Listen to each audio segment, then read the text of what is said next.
Dia faly miarabantsika rehetra indray izay manaraka an'izao vidéo conférence zao izahay. Ny mpanompo Razafin-Drarambo Mahery hatrany no mitondra ny fahasoavana ao an-tokantranonao androany amin'ny alala zao vidéo conférence izao. Itoy hatrany amin'ny tohany vaovaontsika hoe aiza ho aiza ny fizotra ny ady izay mitady heverina indray eo amin'ny Amerikanina sy ny Iran.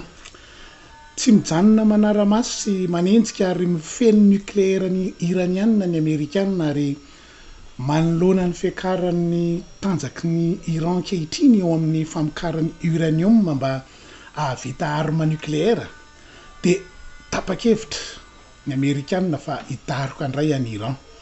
Israel no niresahantsika tamin'ny vidéo conférence farany teo fa efa vonona dia vonona sy miomakomana mihitsy hidaroka any Iran.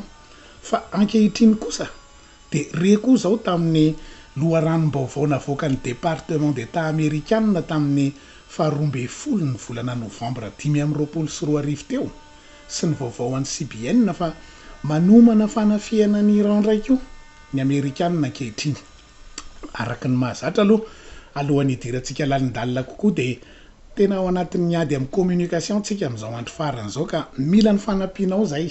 Fanampiana avy aminao mba hanao j'aime an'ity vidéo ty na amin'ny alalan'ny YouTube Razafin-Dralambo Mahery ny ahitanao azy na amin'ny compte Facebook Razafin-Dralambo Mahery na amin'ny page andro farany sy ny filazantsara ka mba ampateza ny vidéo conférence atsika tsy ho voafafa dia mangataka aminao mihitsy mba hanisy j'aime sy anao partage maximum satria ady amin'ny communication hoia amin'izao fotoana izao. Makany amin'ny groupe rehetra an'izay fantatra ho any ataovy partage, manaova partage maximum mihitsy hiparitaka amin'ny olona beta hoe ny vidéo conférence atsika ary raha vaovao ianao mijery amin'ny YouTube dia tsindrio ny hoe s'abonner mba tonga dia hitanao avy hatrany ny vidéo rehetra rehefa misokatra rehefa misy vidéo vaovao. Andao ary tsika hiroso lalindalina kokoa amin'ny vaovao atsika. Hoy isika teo hoe araky ny loharanom-baovao azo dia manomana fanafiana ny Iran indray ny Amerikanina. Vao nahavita site nucléaire ambanin'ny tany tena matanjaka dia matanjaka indray manko ny iranianina ary nampitondrainy ny anarana hoe montagne de la pioche. Raha tsahivitsika aloha ny teo aloha dia efa nidarofan'ny Amerikanina bomba daholo ny site nucléaire anankitelo ny Iran tao Ispahan, tao a Fordo ary tao a Natanz. Fa ankehitriny dia vetivety teo dia nahavita an'ity site faefatra ity indray Iran izay lazainy hoe montagne de la pioche ity. Ary ity site ity dia lehibe lavitra noho ireo telo teo aloha sady tsy voapotiky ny bomban'ny Amerikanina intsony satria tena lalina dia lalina ny ambanin'ny tany mihitsy ny misy azy.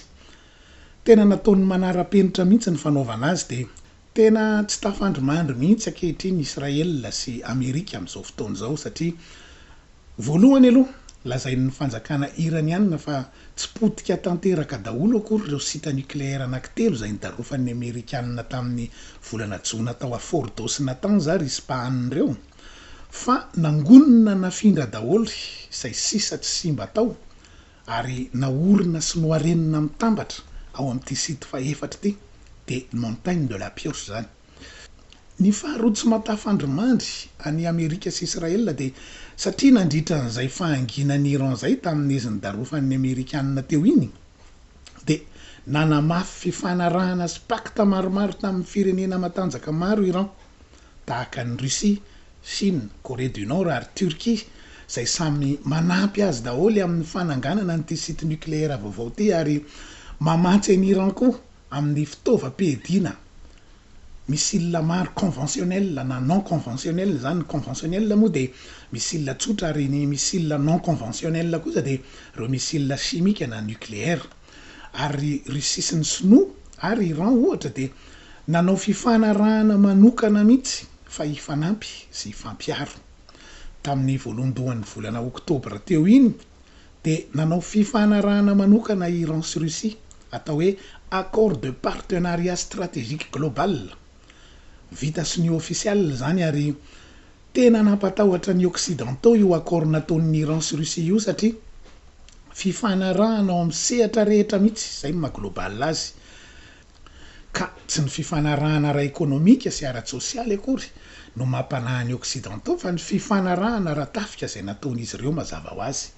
ao anatin'io fifanarahana ara-tafika io dia milaza fa afaka miditra manampy ankalalahana tanteraka amin'ny adiny Iran i Russie ary afaka manome an'izay fitaovam-piadiana rehetra tiany omena azy amin'izay ilany azy na nucléaire zany na inona ary tsy zany ihany fa misy artikla tahaka ny an'ny OTAN nao milaza fa raha misy firenena manafika ny andaniny ka mahakasika ny ankilany dia tahaka ny artikla faha-efatra ao amin'ny OTAN io hoe raha misy firenena manafika ny firenena membre anankiray ao amin'ny OTAN dia mitambatra daholo ny membre rehetra miady amin'io zay manafika an'io membre io.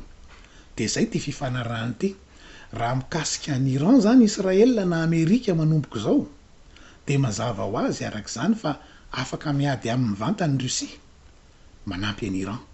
Ka tena tsy tafandromandro isika Israel sy Amerika noho izany satria milaza ny filoha Donald Trump fa tsy te hanangana ady lehibe fahatelo. Kanefa sahirana izy eto fa mitady voatery tsy manana safidy. Voatery hanafika an'i Iran ihany izy satria raha mijanona amin'izao izy dia ny an'i Iran no tonga aloha satria ny Iraniana dia tena efa lazaintsika teo hoe manana fitaovam-piadiana matanjaka dia matanjaka ara-nucléaire amelezana ny Amerika sy Israel ary tsy mijanona manao menace dia tsy maintsy ny azy no ataony tonga aloha. Kanefa araka ny lazaintsika teo dia tsy maintsy hifanandrina amin'ny Russie izy satria miaraka amin'ny Russie arak'ilay pacte nataon'izy roa teo. Israel moa dia efa manomakomana tanteraka mihitsy ny fomba hanafiany an'i Iran araka ny loharanom-baovao amin'ny WZ sy ny I24 News ary milaza mihitsy Israel fa manomana ady mafy sy matanjaka kokoa 2.0 izy hanafiana ny Iran amin'ity manaraka ity tamin'ny volana Jona teo ny 1.0 dia efa nanavao fitaovam-piadiana maro tahaka ny dôme de fer sy ny fiarovana maro sy ny drone maro ary misile maro Israel. Fa Iran kosa araka ny lazaintsika tany aloha dia manatanjaka ho mafy ny fananany misile nucléaire.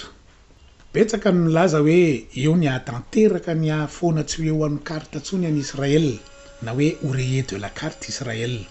Raha ny fijery azy ara-nofo tokoa aloha dia izay no mety ho fiseho any zava-mitranga. Saingy ty ady ty dia lazaina aminao fa na ino tsika na tsy ino dia ady anatin'ny baiboly izy ty. Hoy isika foana hoe ny baiboly ny tsy maintsy marina. Milaza nefa ny baiboly fa tsy oreiller de la carte mihitsy Israel ka tsy maintsy tanteraka zany faminan'iny ny soratra masina zany.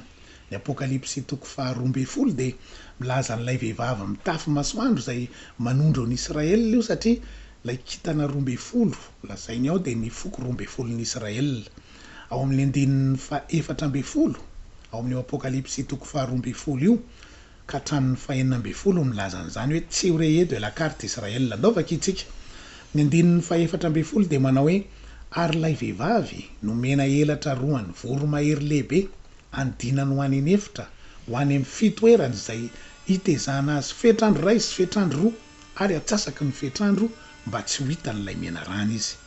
Milaza io aloha ny fotoana 3 taona sy tapany farany alohan'ny fiavian'i Jesosy Kristy eny amin'ny raha ho any lanitra izay fotoana ny fahoriana lehibe io satria manambara izy eto hoe fetrandro ray sy fetrandro roa ary atsasaky ny fetrandro 3 taona sy tapany zany. Ataon'i Jehova amin'ny fitoerana tena manokana mihitsy zany Israel ao anatin'io fotoana io. Tsy hoe toerana fizika akory io ka hoe ho afindra Israel amin'izany toerana izany fa milaza ny traitement na fitantanana hafa mihitsy no hitondran'i Jehova ny Israel mandritra n'io 3 taona sy tapany farany io ary mbola hitohy hiaro azy ny Amerikanina ao anatin'izany satria ny elatra voromahery izay resahany eto dia efa hitantsika teto foana fa milaza ny firenena Amerikanina io. Ka ho arovan'ny Amerikanina foana zany Israel ao anatin'io fotoana io. Dia hoy ny andininy faha 15 hoe ary lay mena rana namoaka rano tamin'ny vavany toy ny rika anaraka ny raha vehivavy mba hondaosy ny rika izy. Dia izay io mitranga io. Amin'izao fotoana izao dia ny Iraniana tsy mijanona manambara an'izany hatr'izay hoe tsy maintsy ho fongarina tsy ho eo amin'ny taniny intsony Israel. Efa nitenin'izany koa ny filohan'ny Turquie oreiller de la carte. Zay ny tena lazainy eto amin'ilay hoe mba hondaosy ny rika raha vehivavy. Oreiller de la carte ny dikan'izany hoe hondaosy ny rika zany. Dia tsy ho tanteraka nefa zany satria milaza avy eo ny andininy faha 14 hoe nefa ny tany namonjy ny ravehivavy de ny vava ny tany ka nitelona ny rika izay navoaka ny dragona tamin'ny vavany. Dika zany fa manao ny fomba rehetra Jehova monjena ny ravehivavy Israela io ka tsy ho reheto ela karta na ondao-sy ny rika zany izy. Samy ahita eto zany tsika ary ho hitan'ny masontsika rehetra fa tsy ho reheto ela karta Israela satria koa mandra-pahatonga ny Jesosy Kristy eny amin'ny rao any lanitra de mbola hita voasoratra eo foana Israela rovan'i Jehova. Ary rehefa tonga ny fiavian' Jesosy Kristy amboninahitra lehibe de mbola hitodika amin'izay jiosy mbola velona eo Jesosy Kristy apiditra azy indray eo amin'ny fanjakana rivo-taona. Dikany de na inona mety ho fampitehan'ny Israela amin'io ady io amin'izay ho avy eo de tsy ho reheto ela karta mihitsy Israela fa mbola eo foana izy. Anara-masony toy an'indray tsika ho hitantsika eo fa ny zava-misy aloha de samy matanjaka ny akolafiny ao ambadika na ny an'ny Israela de ny Amerikanina ary ny ao ambadika Iran de ny Rosianina sy ny Sinoa ary ireo silamo mahery fihetsika ao ambadika izay siita ao Moyen-Orient. Zay indray aloha ny androany fa raha sitrapon'ny tompo de ho avy indray ny vidéo conférence manaraka manara-masony toy antsika azadininy manao partage sesame maximum samy ho tahian'i Jesosy Kristy isika rehetra amin'ny manaraka indray.